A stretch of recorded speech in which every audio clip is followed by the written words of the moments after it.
get to America's team, though. They call it the billion-dollar playpen. Who? America's team? Who's that? Who's that? America's a great, great country. It's Who's the great team? The but it's Patriots? really I the thought we Cowboys. just finished talking about America's team. I thought we just the finished talking about real America's America's team. Not team. some Actually argue mediocre it's the bunch in Steelers is the Texas actual- contaminating the rest of this country. Anything. The Cowboys are America's team. goodness. Get over it. What do you want from me? It's not the Whatever. Steelers. Shram wins. No. Can I go? Can I continue go. here? Okay, thank you. They call it the billion-dollar playpen, but it's been anything but home sweet home for the Dallas Cowboys. Since the start of the 2015 season, the Cowboys, listen to this, they've only won 2 games at AT&T Stadium. How is this possible? During that same span, Wiley High School, Frisco Lone Star, Allen High School, and the Alabama Crimson Tide have 3 wins, while Lake Ridge High School and Texas A&M have the same amount of wins as Dallas there. They host the Bengals this weekend. Stephen A., you're going to like this question. What do you make of the Cowboys' home field disadvantage? Well, listen, let's understand why they have a disadvantage. Some people will point to the billion-dollar playpen. The fact that the stadium itself is absolutely sensational, no question about it. I've been there before. Jerry Jones did a spectacular job. There are distractions.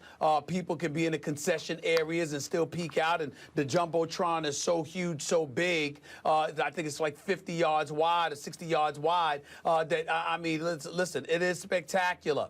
But the number one reason that the Dallas Cowboys have a disadvantage at home is because they're a mediocre franchise. They don't win often enough.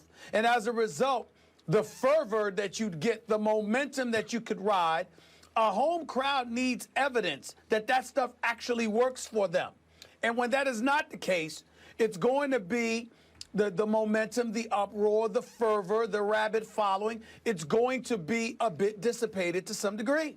There's just no way around that. The Dallas Cowboys have all these distractions, the uniforms, the cheerleaders, the stadium, and everything else, because they know they can't rely on the product that they put on the field to come through on a week-to-week, year-to-year basis. But we see it. That's the problem. But we see it with other franchises, like the New York Knicks, by the way, Stephen A., that still sell out the Garden like for consecutive months on end, even when they're a last-place franchise. There's some franchises that resonate in a way with the fans where even when they're not great, the fans support. The problem the Cowboys have is the stadium is so big, there's so many seats to fill, and with standing room only, you get over 100,000 people in there. Jerry Jones wants to sell tickets, so fans take road trips. You know, opposing teams fans take road trips. They want to go see their team play the Cowboys at the 8th wonder of the world, or whatever you want to call it. So you get fans from other teams in there. I mean, that's really what's happening, is the fact that they're bad. Hey, Max Kellerman, quick question. Yeah. Where were you last month? Dallas Cowboys Stadium, yeah. Yeah, wait, why were you there? A fight.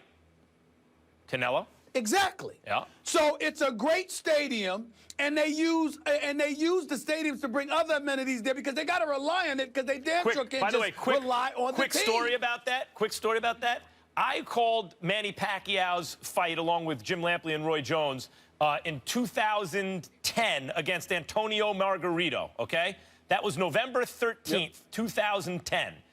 At that moment, after that fight, Manny Pacquiao had more wins that year at Dallas Cowboys Stadium, now AT&T Stadium, than the Cowboys did. And in fact, the Cowboys wouldn't tie Pacquiao until their last home game of the season right before Christmas, December 19th. One fighter had as many home wins that year as the Dallas Cowboys, 2010. They don't have really a home field advantage. No, that's why we called it a disadvantage. All right, now that we've beat up on the Cowboys enough, let's talk about they're actually having a very good season, and much of that success is being linked to their rookie quarterback, Dak Prescott, who in 4 games so far has thrown for over 1,000 yards, has 5 total touchdowns, and hasn't thrown a pick yet. That is what I find most impressive, but a major surprise this season has also been their solid defense. So is Dak Prescott getting too much credit for their success, Stephen A.? I believe he is, believe it or not. He's been very impressive. I'm not trying to take anything away from him, but that offensive line has been stout. Ezekiel Elliott has been a stud, and the defense has not been that bad. And when you look Rod Marinelli and what they've been doing with that defense. When you look at McClain and how he's come back and how well he played last week. When you look at the pieces that they have been missing, the DeMarcus Lawrences of the world, the the Randy Gregory's of the world and others, and somehow, some way, they still manage to be in this position. Dak Prescott deserves a lot of credit because he's a fourth-round pick and a rookie, playing lights out because he's not turning the ball over. But when you look at numbers, look at Ezekiel Elliott and the 278 yards he's rushed for in the last 2 weeks. Look at this defense and how it stepped up to the challenge, making key stops at pivotal moments. Look at this offensive line not just protecting Dak Prescott, but also creating holes for Ezekiel Elliott and the Dallas Cowboys running game. And when I look at it from that perspective, I think that Dak Prescott hasn't had to come to the rescue, per se. He was impressive against the Redskins. We can't take anything away from them. Can't take anything away from the fact that he hasn't turned the ball over. But the reality is that I think everybody's treating him like he's the second coming of Dan Marino. When Dan Marino took over for Don Strock years ago, if I remember correctly, and had Mark Super Duper and had Mark Clayton and went out there and played lights out, and in his second year took the Miami Dolphins to the Super Bowl because he was flinging 300-yard games all over the place just with a rifle arm and doing everything, en route to reminding us or to telling us he was going to be a future Hall of Famer. That's not what I'm getting from Dak Prescott. I'm getting a guy that's far more impressive than I thought he would be because of where he was drafted, by virtue of the fact that he's not turning over the ball and he seems very poised. But that running game and that defense deserves more credit than Dak Prescott at this moment in time. You done with your soliloquy, as you call them when I do them? You all done with that? Professor Smith? Sure. Yeah, Professor Stephen A. Smith. Yeah. Because he is not I do look getting like a too professor much today. credit. But doctor will suffice because I am Dr. Smith. I do have an honorary You've been an doctorate honorary from doctorate? my alma mater. So From where? Dr. Smith, You have an Dr. honorary Smith would be doctor? applicable. Who gave you an honorary I doctorate? need to know this. Winston-Salem State University. Wow. Well, congratulations, Dr. Smith. Dr. Smith, So, I apologize. Dr. Smith And will they be don't take the just fine. honorary away after I that. You apologize, just yeah. earned that was your Yeah. dissertation. Listen, Doc, that's my bad. Yeah, look, Dak Prescott's not getting too much credit. He's getting the appropriate amount of credit. Appropriate. That's Oh, right, Lord. appropriate. He is getting the credit he deserves. No one's calling him the second coming of Dan Marino. That's a nice straw man you invented. But people think he does look like a young stud quarterback. Now, last year, the idea with the Cowboys was, boy, with that offensive line, if their defense could just be middle of the pack, which it is this year, and Whedon and some backup quarterback can just tread water till Romo gets back, maybe they could make a run. You knew the Cowboys, underneath it all, just needed a pretty good quarterback, and they could maybe stay in the mix. But they have something better than a pretty good quarterback. They have a really good quarterback. Now, he is second in QBR in the NFL at this moment. We all know Matt Ryan is running away with it right now in terms of putting distance between himself and the rest of the pack at the quarterback position, given the way his offense is played. And quarterbacks get a lot of credit, as you pointed out, for the way the whole system works and the way they're integrated into it. Matt Ryan deserves that credit. So does Dak Prescott. Other than Matt Ryan, he is playing as well, according to QBR, better than any other quarterback in the NFL. Now, if you have questions about Dak Prescott, and I do, it's not about whether he's actually an excellent quarterback or he's going to have an excellent career should he stay healthy. I think yes, my answer is yes. The question is, does he hit a rookie wall this year? What happens when other teams start game planning for him as they compile more and more tape on him? You know he's not going to throw no interceptions. What happens when they turn the ball over and things aren't going their way? What happens when the schedule gets much tougher because it's been quite easy so far? The Dallas Cowboys so far, all 4 games have come against last-place teams. And their 3 wins combined 3-9 record for the teams that they've beaten. So those are the questions about Dak Prescott. It's not, is he good or not? We all know he's good. Can he continue to be good? We all know he deserves that. Others also deserve credit on the Cowboys, but so does he, and he's getting that credit correctly. Well, let me ask you a question. Well, you have your questions, I have mine. Don't tell me what questions to field or what the appropriate question to ask. I'm answering the question that was asked to me. That's what I said he's feel getting like the appropriate saying. amount of When I credit. think about when I think about Dak Prescott, you know what I think about, Max? The man has completed 89 passes, 68% of his passes. It's very impressive. 90 QBR, very impressive. Has only thrown three touchdowns. Only 3 touchdowns in 4 games. Well, let me also say this.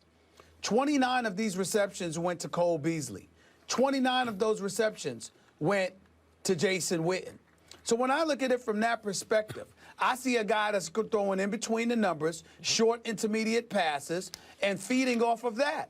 All I'm trying to say to you is when I think about a quarterback and whether or not somebody's spectacular, I like to see the ability to throw outside the numbers, to feed your wideouts. I want to see the Terrence Williams have more than 14 receptions in 4 games. I know Dez has been hurt, and I get all of that, but I want to see those kind of things. Or a Bryce Butler who's got about 13 receptions in 4 games. I want to see more of that outside the numbers. Let me see you throw the long ball. He hasn't been asked to do that as of yet. No, he's a rookie. It'll be interesting to see. They're handling him correctly. That's why they've won. I'm not saying they've won games they're supposed to win. Wait a minute. You're changing the narrative. Wentz.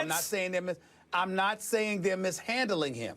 I'm saying to you that there are things that I haven't seen. I got news for you. I've seen Carson Wentz throw a deep ball. I've seen him connect with Jordan Matthews on a couple of passes. I have yet to see Dak Prescott connect with anybody on for the Dallas Cowboys. It would be nice to see that. Well, if the question is who would you rank 1 and who would you rank 2 so far based on the eyeball test this year, Carson Wentz or Dak Prescott among rookie quarterbacks, I put Carson Wentz 1, little ahead of Dak Prescott at this moment. That doesn't mean Prescott's getting too much credit. But that wasn't the question. The question is Prescott getting too much credit? He's the quarterback of a team that's 3-1, and the one loss came by a point. Is he getting too much credit? 4 games into his NFL career, everyone knows about the offensive line.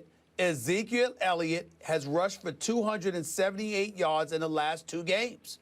I think that has a lot to do with the success of the Dallas Cowboys offense, has a lot to do with their running game, has a lot to do with the offensive line, and has a lot to do with a defense that right now is ranked 10th in the NFL. For the Dallas Cowboys, that's a very significant thing. I think that a lot of it has to do with playing the Browns and the Bears. I mean, you know, you really want to talk about it. They've had a weak schedule. But Dak Prescott can't choose the schedule. He can't choose the offensive system, which everyone knew this year. Even had Romo been the quarterback, had he been healthy, everyone knew they drafted Elliott where they did because they wanted to make use of that offensive line in the running game.